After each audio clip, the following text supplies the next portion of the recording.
નર્મદા જિલ્લામાંથી એક મોટો મામલો સામે આવ્યો છે।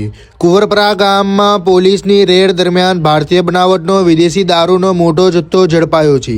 આ કેસમાં રાજકીય કનેક્શન પણ બહાર આવતા ચર્ચાનો માહોલ ગરમાયો। દર્શક મિત્રો, આપ જોઈ રહ્યા છો સરદારનો અવાજ। મળતી માહિતી મુજબ રાજપીપળા એલસીબી પોલીસને 29 નવેમ્બર 2025ના રોજ ખાનગી બાતમી મળી હતી કે કુંવરપરા ગામે વીરભદ્રસિંહ ઉર્ફે ભદ્રેશ નગીનભાઈ વસાવા પોતાના ઘરની બાજુમાં આવેલા પતરાના શેડ નીચે ગેરકાયદેસર રીતે દારૂનું વેચાણ કરી રહ્યો હતો। બાતમીના આધારે સાંજે 6:50 રેડ કરવામાં આવી, જેમાં પોલીસને વિદેશી દારૂનો જથ્થો મળ્યો હતો। આ સ્થળ પરથી મળેલ મુદ્દા માલ 6 ટીન 13 બોટલ, કુલ કિંમત ₹2762। પોલીસે એક નંગ સેમ્પલ તરીકે સીલ કરી બાકીનો માલ કબજે કર્યો। જો કે પોલીસ દ્વારા પકડી પાડેલ વીરભદ્રસિંહ ઉર્ફે ભદ્રેશ નગીનભાઈ વસાવા કુંવરપરા તાલુકો નાદોદ જિલ્લો નર્મદાનો વતની છે। મહત્વની વાત એ છે કે આમ આદમી પાર્ટીના નાદોદના પ્રમુખ નિરંજન વસાવાના ભાઈ હોવાનું જાણવા મળ્યું છે, જેના કારણે રાજકીય ચર્ચાઓ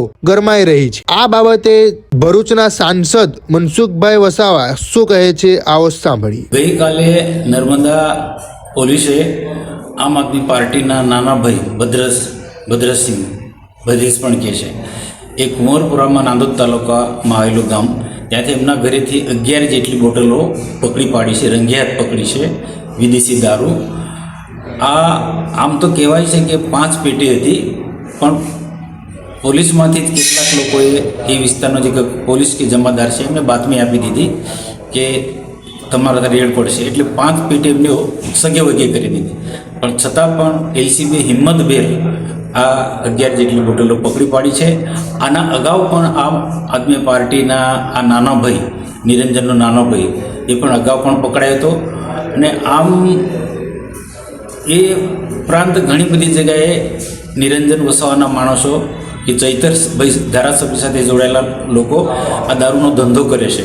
એક બાજુનો દારૂનો ધંધો કરવો છે અને બીજી બાજુ પોલીસ પર માસલા ધોવા છે અને પોલીસના પટ્ટા ઉતારી લેવાની કે પોલીસને ધમકાવવાના એક પ્રકારનું એમનું સ્ટન્ટ છે। પેલા હાથીના દાંત ચાવવાના જુદા અને હાથીના દાંત દેખાડવાના જુદા, એ પ્રકારનું એમનું વર્તન છે। અને હકીકતમાં તો 2 નંબરના ધંધા, લોકોને બીવડાવવાનું, લોકોની સાથે તોડપાણી કરવાનું એમનો ધંધો છે। અને એ ઉપરાંત તમે જોજો એમના સ્ટેટમેન્ટ પણ સોશિયલ મીડિયાથી માંડી મીડિયામાં એક પ્રકારના સમાજને ગેરમાર્ગે દોરવાના એમના એવા નિવેદનો હોય છે। ક્યારે પણ એક પણ નિવેદન એવું નથી જોયું ચૈતર વસાવાનું કે નિરંજનનું, એ હંમેશા લોકોને ગેરમાર્ગે દોરી શકે એવા જ એમના સ્ટેટમેન્ટ હોય છે। અને આખી રાત દારૂ પીવડાવવાના, તમે જો આ સ્ટાર બેન્ડ જે વગાડે છે એના સ્ટાર બેન્ડના કારણે સોશિયલ મીડિયામાં મૂકી દે એટલે હજારોની સંખ્યામાં લોકો ભેગા થાય અને એમાં દારૂ પીવડાવી અને બધાને આખી રાત નચાવે કૂદાવે, એનાથી યુવાનોમાં પડેલી શક્તિ ખતમ થઈ રહી છે। એટલે આ લોકોના દારૂ વેચવાના અને લોકોને પીવડાવવાના આ જ ધંધા છે।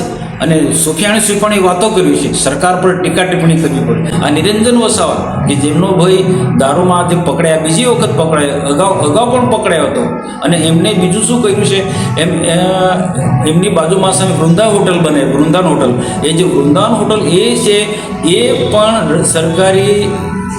કેન્દ્ર સરકારની રેલવેની જગ્યામાં બનાવ્યું છે, એની તપાસ ચાલી રહી છે।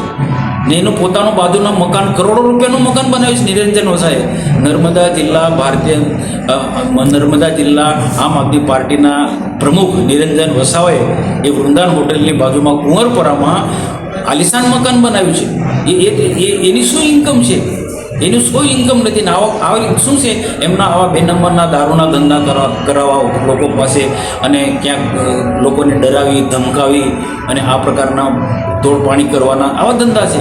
ડેટેપાડાના જે આમ આદમી પાર્ટીના જે પ્રમુખ છે દેવેન્દ્રભાઈ વસાવા, એને દેવો પણ કહે, એને અધિકારીઓને ધમકાવતો વિડીયો વાયરલ થયો છે કે મને પૈસા આપો, હપ્તા આપો, મારા કાર્યકર્તાઓને મારે દિવાળી કરવાનો, હોળી કરવાનો તમે પૈસા આપો, એ પ્રકારના એમના વિડીયો અમારી પાસે છે। એટલે આમ આદમી પાર્ટીના નેતાઓ બધા જ, એમાં ચૈતર વસાવા હોય કે પછી નિરંજન વસાવા હોય કે દેવા વસાવા હોય, એ હંમેશા ડરાવવાના, ધમકાવવાના, લોકોને ઉશ્કેરવાની જ વાતો કરે છે।